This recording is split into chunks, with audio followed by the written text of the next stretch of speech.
ஏன் இந்த ரேபிட்டு ரொம்ப ஆச்சரியமாகவும் கோவமாகவும் எம்டி பேஸ்கெட்டோட இருந்ததுன்னு தெரியுமா? ரேபிட் எப்பயுமே கேரட் தானே சாப்பிடும். ஸோ அதோட பேஸ்கெட்டில் அது காலின்னு சொன்னோன்னா அது ரொம்பவே வருத்தப்பட்டுச்சு.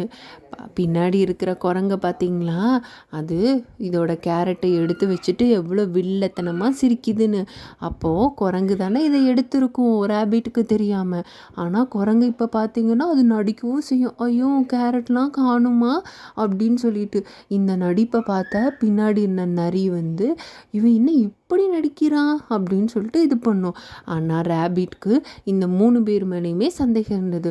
ஒன்று கரங்கு எடுத்திருக்கணும், இல்லை இந்த ஃபாக்ஸ் எடுத்திருக்கணும், இல்லை அணில் தான் எடுத்திருக்கணும். அப்போது அது கீழே பார்க்கும்போது சடனாக ஒரு கால் தடம் இருந்துச்சு. ஐயோ நான் கண்டுபிடிக்க போகிறேன், ஏன்னா இந்த கால் தடத்தை வச்சு யாரோடதுன்னு. அப்போ குரங்கு, ஃபாக்ஸு, அணில் எல்லாம் பயந்துருச்சு, இது நம்மளை கண்டுபிடிச்சிருமோ அப்படின்னு சொல்லிட்டு. கடைசியாக அது கண்டுபிடிச்சிருச்சு. அணில் தான் அந்த கேரட்டை எடுத்து வச்சுது. கேட்டப்போ அது சொல்லுச்சு, நான் எல்லா அனிமல்ஸ்க்கும் ஷேர் பண்ணி சாப்பிட்றதுக்காக எடுத்துட்டேன்னு.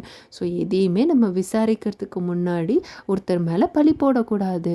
ஸோ எப்பயுமே ஷேர் பண்ணி சாப்பிட்றது ரொம்ப நல்லது குட்டீஸ். பை பாய், நெக்ஸ்ட் வீடியோவில் பார்க்கலாம்.